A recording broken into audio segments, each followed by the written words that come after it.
पंजाब से संबंध रखने वाली गीतू सिंह गाजियाबाद में अपने परिवार के साथ रहती थी और जब वो 6 साल की थी तो उनके मम्मी पापा हमेशा के लिए अलग हो गए।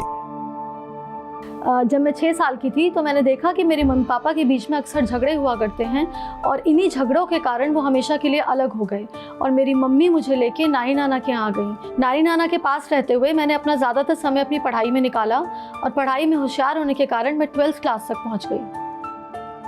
मैं अक्सर अपने भविष्य को लेके परेशान रहने लगी, अशांत रहने लगी। मैं ये सोचने लगी कि जो मेरे मम्मी पापा के साथ हुआ कहीं वो भविष्य में मेरे साथ ना हो। इस कारण से मैं ज़िद्दी रहने लगी, ज़िद्दी होती चली गई और गुस्सा मेरे अंदर ज़्यादा होता चला गया। गीतू ने अपने भविष्य को अच्छा बनाने के लिए अपनी पढ़ाई पर पूरा ध्यान दिया और आगे की पढ़ाई को और अच्छा करने के लिए उन्होंने एक ट्यूशन सेंटर में जाना शुरू किया और यहाँ पर उनकी मुलाकात राहुल से हुई, जो एक मसीही परिवार से संबंध रखते थे। दोनों में दोस्ती हुई और ग्रेजुएशन पूरी करने और नौकरी पाने के बाद दोनों ने शादी कर ली। ससुराल में आने के बाद कुछ समय तक हमारे बीच में बहुत अच्छा चलता रहा। कुछ समय के बाद मेरे स्वभाव में और बदलाव आने लगा और मैं ज़्यादा गुस्सा करने लगी और छोटी छोटी बातों को लेके मेरे पारिवारिक झगड़े होने लगे। मेरे सास ससुर से मेरे झगड़े बढ़ने लगे और इन्हीं लड़ाई झगड़ों को लेकर और अपनी घर की जिम्मेदारियों को भूल कर मैं अपना ज़्यादातर समय अपने ऑफिस में बिताने लगी। इन्हीं हालातों के चलते गीतू और राहुल के बीच में दूरियां बढ़ने लगीं और इसी तरह उनकी जिंदगी के 10 साल निकल गए।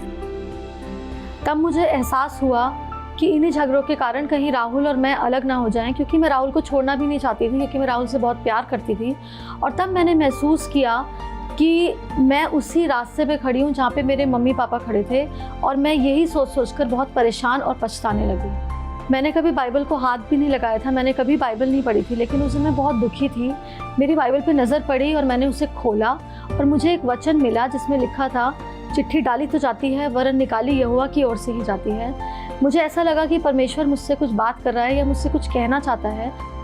परमेश्वर के इस वचन ने गीतू की जिंदगी पर गहरा असर छोड़ा और मुझे इस वचन को पढ़ने के बाद एहसास हुआ कि जो भी मैं अपने परिवार के साथ कर रही थी, जो मेरी ज़िद और मेरा गुस्सा था, वो सब गलत था।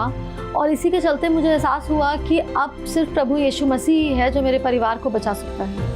और मैं इस वचन को पढ़ के रोने लगी और प्रभु यीशु मसीह पे पहली बार विश्वास लाई और अपने सारे बुरे कामों के लिए और जितने भी मैंने झगड़े किए थे उसके लिए परमेश्वर से माफ़ी मांगी। और मैं रो रो के सिर्फ यही प्रार्थना करने लगी कि प्रभु यीशु मसीह बस अब आप ही हैं जो मेरे परिवार को टूटने से बचा सकते हैं। और इस प्रार्थना के बाद मुझे महसूस होने लगा कि जो सोच और जो बोझ मेरे दिल पे था मैं उससे हल्का महसूस करने लगी थी और मेरे दिल में एक शांति का एहसास मुझे हुआ और मुझे लगा कि नहीं, अब हम अलग नहीं होंगे या मेरा परिवार अब खराब नहीं होगा और प्रभु यीशु मसीह ही है जो मेरे परिवार को अब संभाले रहेंगे। उनके इसी विश्वास ने उनकी जिंदगी को बदल दिया।